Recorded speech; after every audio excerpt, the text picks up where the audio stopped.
Hey everyone, I'm Rushlock. This is Kerbal Space Program, and today we're going to go through the suborbital flight tutorial.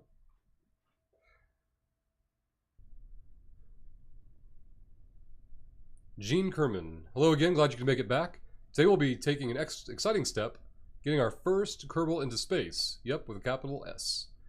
Hopefully, you remember the controls we discussed in the basic flight tutorial, but don't forget, you can always press escape and click the view key bindings button for a reminder. If you're ready, let's get started. I remember space getting us through the stages. Remember QE, WASD, also affecting things. I'm trying to remember which two were paired together. I know Q and E were. I presume it was also WS and then A and D for the last one. Let's see. Your mission today is to make a short suborbital, less than orbital, flight out over the water to the east. It's a nice arcing path and ensures a gentle survivable reentry. Straight up and then straight down, not so good for survival. I've set up the pink target indicator on the nav ball as aim point, but do note that this is not the case for normal missions. The target marker is normally used for other things and does not help with ascents. Starting with the nose pointing straight up on the launch pad, or 90 degrees elevation from the eastern horizon. Tilt east to 80 degrees on the nav ball by 150 meters a second, start at 50 meters a second. Tilt east 70 degrees on the nav ball by 400 meters a second. Start that at 250. After burnouts, coast up into space and have a look around. Prepare for reentry. Lastly, reenter and land safely. Once we reach burnout, i.e. run out of propellant, we'll have a bit more time to discuss some other things. You guys are not ready for me to screw this up, or how much I'm going to. Let's see. Unlike the Hopper in our first lesson, this new craft has liquid fuel engines. This means we can use the throttle to set the output power of the ship's engines.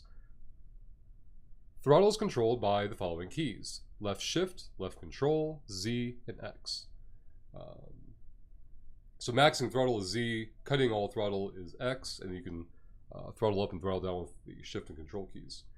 Try these out now. You'll see the indicator needle sliding up and down along the graph on the lower left side of the nav ball. So here we can do, let's see, X and Z. So Z is max throttle, that cuts it all off, and then left shift and control. So shift. It's like as you hold it down, the more it gets, and Windows didn't like that at all. So let's get rid of that. Cut throttle, we'll go X.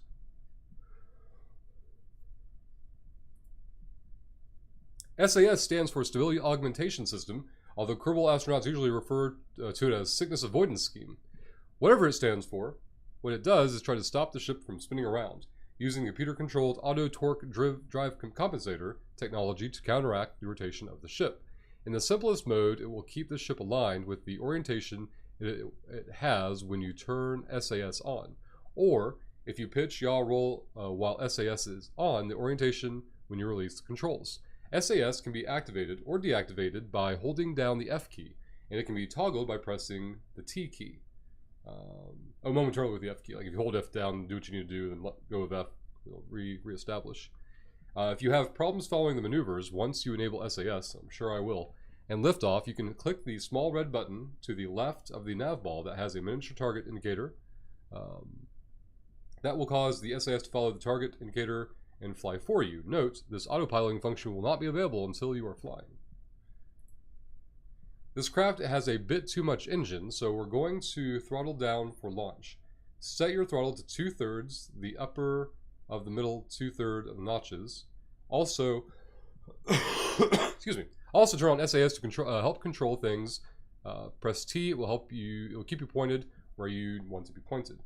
So I need to turn T on, and I need to also throttle up to 2/3. That's half. There we go. Stupid Windows, go away. Didn't like my 2/3 thing. Oh, Windows. Can I click? I doubt I can click it. Nope. So throttle down. Oh, sticky key crap is on now. How do I get rid of that?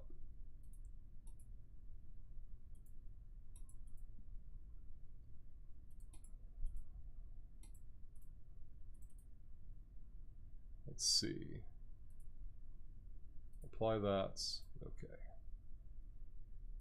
Windows is very angry. Always scan this section. Oh god. Windows, go away. Alright, let's try that again. Get rid of this, and it seems to be fine now. During this lesson, some of the information is quite detailed and could take a while to read. As this is a short suborbital hop, and I don't want you to miss anything important, I will place a warning at the top of the pages where you might want to pause or the game to read. The warning will look like this. Warning. Detailed information, press escape to pause if necessary. Okay. Okay, enough talk. I'll unlock the rest of the flight controls and you'll be clear to launch. At any time, you may press escape to pause the game. In the pause menu, you can restart the flight or end this tutorial and return to the main menu. I've enabled the target marker on the nav ball. Give it a look to make sure you see it. I see the pink ball. Get ready to light this candle. Double check your throttle is set to 2/3. The SA is enabled. Then hit space when you're ready to launch. Remember to start turning at 50 meters a second. Okay, I don't know where I'm turning towards, but I guess we'll figure that out. I want to throttle up a little bit more. There we go.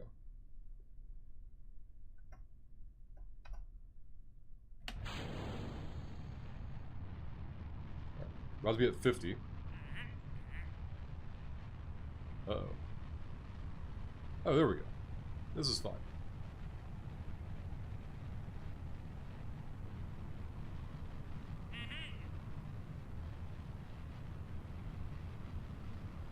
Oh, that was a little bit of an overcorrection there. Alright. This is fine.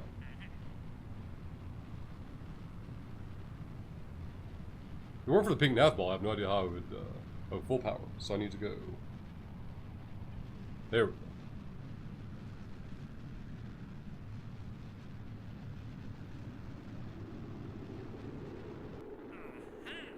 Alright, so press escape. Warning, detailed information, press escape, pause. Great work, you've succeeded in getting your ship on a trajectory bound for space. If I've now set your target indicator to align with your velocity vector. That will minimize drag by turning the smallest side of the vehicle into the airflow. Somewhere around here, you will see the nav ball speed indicator auto switch from surface to orbit, accompanied by the speed number jumping. Go ahead and switch it back to surface mode by clicking on it until it says surface again. Okay. You might have noticed some flickering flames near the end of your burn here, which is due to the high speed of your craft in the atmosphere. Normally our ascent would be a little slower, but I'm sure my friend Werner has helped you build a ship that can withstand this heat. Besides, this high and this slow, you'll be fine. If you want to have a look at your trajectory, you can switch to the map to look at your projected path. Just remember to come back to flight mode again. Can I see that now? No. Alright, so we need to unpause, hit next, hit M. You can always toggle back and forth. I like that. Surfacing hasn't changed at all. We can come over a little bit this way.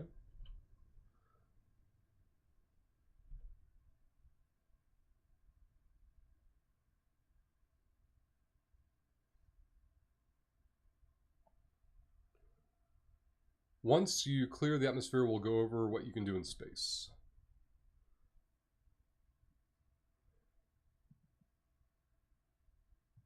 With the engines cut off, I'm surprised we haven't jettisoned the stages. Still getting altitude.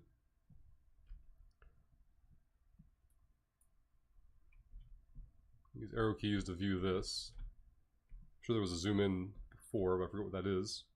We changed to orbit, so let's come back here. Let's also get our ship readjusted to there. Change it back to surface. There we go. While we float up here beyond the atmosphere, I'll quickly tell you about a couple of things you can do. With an advanced enough... Oh, went too far. With an advanced enough astronaut complex in the KSC, we can train our Kerbals to be able to spacewalk or EVA. Adjust while reading. Also, when we are carrying science devices like our goo containers, we can perform experiments. Feel free to play with the goo canisters right now by clicking on them. I'll let you know when it's time for the next phase of our suborbital flight. Try to keep us on path here. Observe Mystery Goo. I'll get rid of this. Transmits. Transmits. There we go. Oh, not able to. Never mind. I guess we get the science, but we come back to the surface in one piece. I presume when we hit the brown or gold part of this sphere is when we're plummeting instead. Still really surprised we haven't jettisoned the rest of the ship. Or the stage. Alright. As we near the edge of the atmosphere again, it's time to reorient the pod and get ready for re-entry. We're only going to re-enter with the pod and chute and goo canisters, but we're not going to decouple yet. In real missions, it's best to keep your upper stage around until the last moment. You never know when you might need it. Anyway, it's best to re-enter bottom first. And since we ascended at about 70-degree pitch, we'll naturally re-enter at about a minus 70-degree pitch. That means you want to aim the top of the capsule at the 70-degree pitch line, but the opposite heading. This is at a heading of 270 on the nav ball and 70-degree pitch, and I've placed the target marker there to help you see where it is. Where this lies. Turn the SAS off, change your attitude, and then turn it back on again. I've forgotten what button. I think it was C that turns on and off, but we'll see. That was not the right button. I need to turn you off. I need to put this over here. Okay. This seems fine.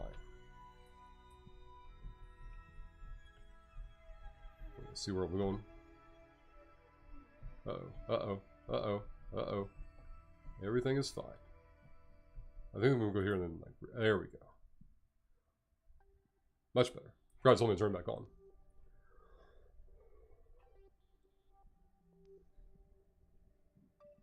Guessing at a certain altitude it'll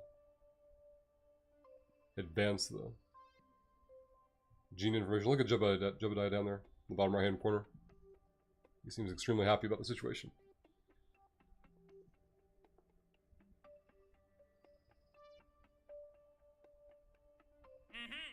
Let's see, nice. Hold steady on the new attitude. Let SAS do its job and get ready to decouple the stage. Good space. Hope that was right. Alright. You are now re-entering Kerbin's atmosphere. Make sure to keep all hands and feet inside the pod at all times. We don't want you getting burnt or anything. Don't mind the flames. Werner is a world-famous rocket scientist after all, and he's built this ship to withstand them. Last time we watched this parachute icon to wait for the right time to open the chute. This time we're going to do something a little different. Remember in the construction tutorial where you designated or designed this vessel, you set the chute to not semi-deploy until 0.75 atmospheres of pressure. That means the chute won't perform the first of its 2 deployment steps until then, even if you activate it by started staging now. On Kerbin, 0.75 atmosphere means about 2,000 meters altitude above sea level, and the craft should be traveling slowly enough by then that the chute will survive deployment. So let's take the bold step of arming the chute now and let the smarts in there pop at the right altitude. You can trust me. Stage the chute now by pressing space. Alright, so we get out of here. So we staged it. Oh, awesome. So while we set your chute to not automatically semi-deploy until around 2,000 kilometers, we do look out for you at the mission control. We do need to ensure that the opening height, its second full deployment step, is correct. You can even adjust these parameters during flight, so right-click on the parachute now and check their sliders. So let's get here first, and then we gotta go find our actual chutes. We can go there, we can go there, pause again, okay. Make sure the fully deploy altitude is no less than 1,000 meters, or you will not have enough time to slow down. no less than 1,000. It's 1,000. All right, we're good. Once you're satisfied, just hang on until about 2,000 meters and watch the parachute trigger itself according to the settings you've chosen. While you're waiting, I want you to look at the bottom of the capsule. Note that you do not have a heat shield. You don't need one because this is such a gentle flight. Actually, a heat shield would make things more dangerous on this craft because the additional mass would be pushing limits of this model parachute. Gotta remember what the zoom keys were. Oh, there we go. Plus and minus.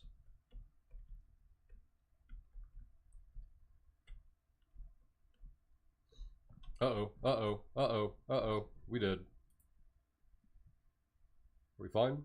I don't remember turning the SAS off. Maybe it told me to. Let's do this. I don't know why it wants to flip around so much. Maybe it's looking like that. This seems fine. Whoa! That was the rest of our ship, by the way, I think, flying right past us. We're at 12,000 meters, or 11 kilometers. 10 kilometers. We are still decelerating.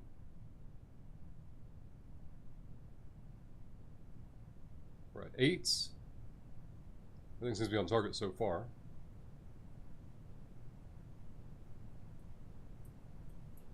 I don't know why the... oh, here we go. You see down there is where the rest of the rocket landed. Right, 3.0 kilometers there. Chute's going to open in 2-1 there.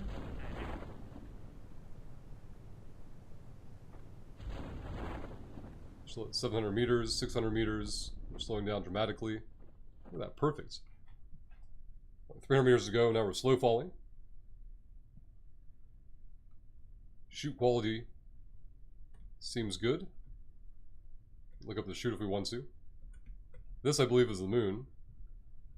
Or Mun. Or I think we need to get to someday. There are 200 meters left.